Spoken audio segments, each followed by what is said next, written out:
Selamat malam para netizen dimanapun kita berada, salam inspirasi bagi kita semua. Ya, karma bagi Pak SBY dan Demokrat. Kira-kira seperti itu begitu ya. Melihat dari ini mengapa begitu ya, sejak duet SBY pada waktu itu dengan Nur Wahid begitu ya, kalau nggak salah begitu kan, itu unggul luar biasa pada 2009 begitu ya. Dan pada akhirnya itu diganti oleh Pak Budiono begitu. Dan apa yang terjadi? PKS tidak sakit hati begitu pada waktu itu begitu. Kenapa Partai Demokrat sekarang? Karena Agus Harimurti tidak dipilih menjadi cawapres begitu ya. Akhirnya ya seolah-olah gegabah begitu kan ya, dan bahkan ya baper begitu ya.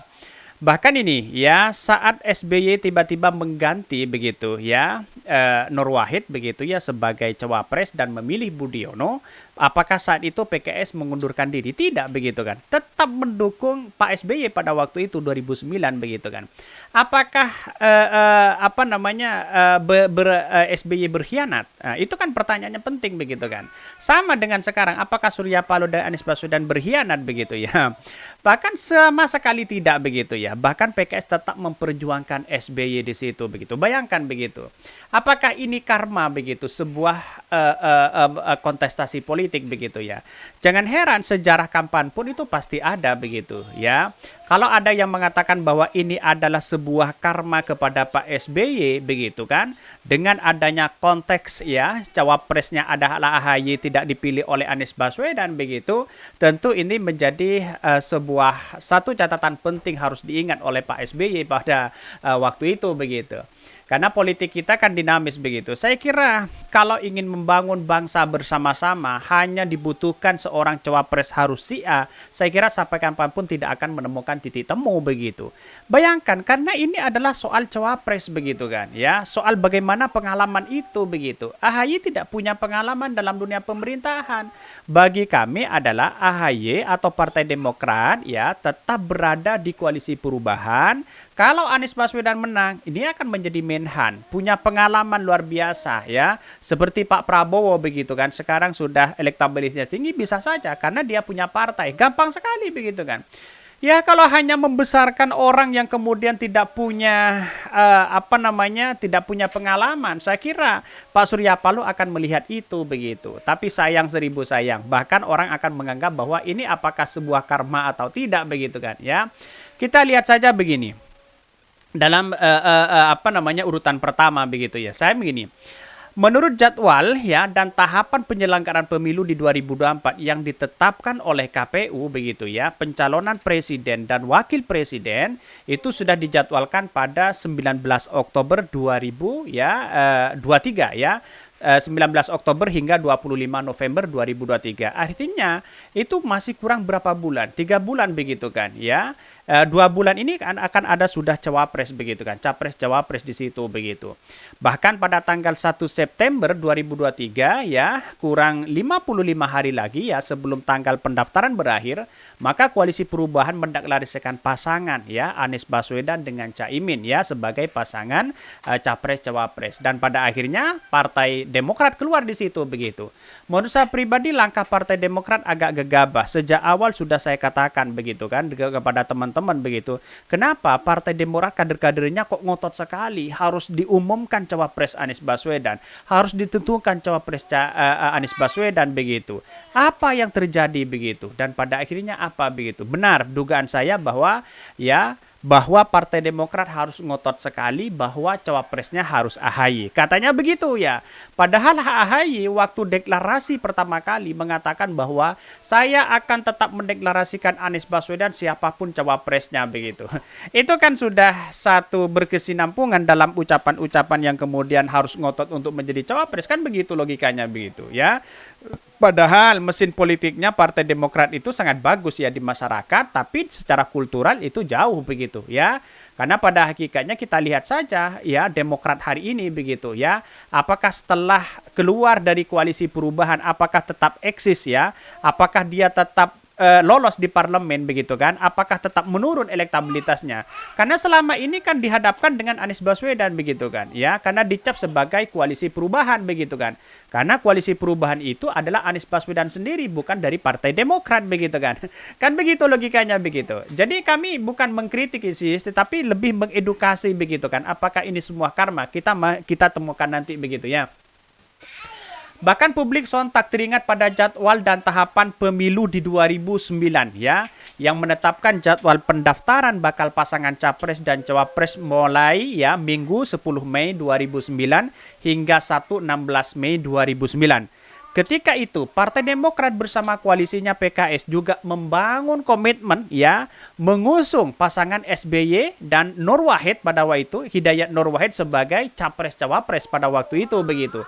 Tapi sayang seribu sayang begitu kan, mendadak saat pendaftaran sudah dimulai, tepatnya pada tanggal 15 Mei ya 2009 begitu di gedung Sasana Budaya kalau nggak salah begitu ya. Justru SBY mendaftarkan nama Budiono sebagai pasangan cawapresnya. Artinya apakah PKS sakit hati? Tidak begitu. Dia tetap mendukung mereka begitu kan, ya. Apakah Pak SBY tetap dikatakan sebagai pengkhianat begitu kan? Jawabannya terserah begitu kan. Masyarakat Indonesia terserah publik hari ini kalau kita benturkan dengan ya yang sejarah lama Pak SBY begitu kan. Dan sekarang mengapa? Ya Pak SBY mengatakan seolah-olah kena prank ya. Kena prank, terus kemudian ada sesuatu yang kemudian ditikung sana sini begitu kan ya, bahkan dicap sebagai berbulu domba dan sebagainya begitu kan ya. Ini kan saya kira perdebatan semacam ini kan ada sesuatu yang kemudian mengajarkan kader-kadernya begitu kan ya, dan pada akhirnya apa yang terjadi, semua orang melihat itu begitu ya. Bahkan yang namanya politik itu kan dinamis begitu kan, praktis begitu. Bahkan praktek politik SBY sebagai ketua umum Partai Demokrat kala itu dinilai oleh para kader PKS sangat keterlaluan. Karena tidak memberi kesempatan waktu sama sekali ya kepada kolega koalisinya PKS untuk mengambil sikap politik atas perubahan sepihak keputusan penetapan cawapresnya. Sama dengan Partai Nasdem begitu kan. Karena ini dalam dunia politik begitu ya. Tidak perlu kita saling ambil otot begitu.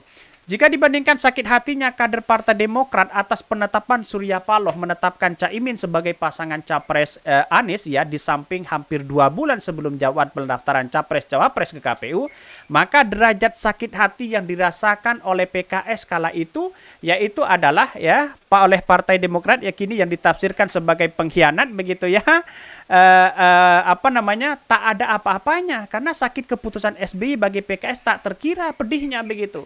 Ditambah lagi coba bayangkan Pak Mahfud MD di detik-detik akhir ya digadang-gadang menjadi salah satu calon wakil presiden begitu ya.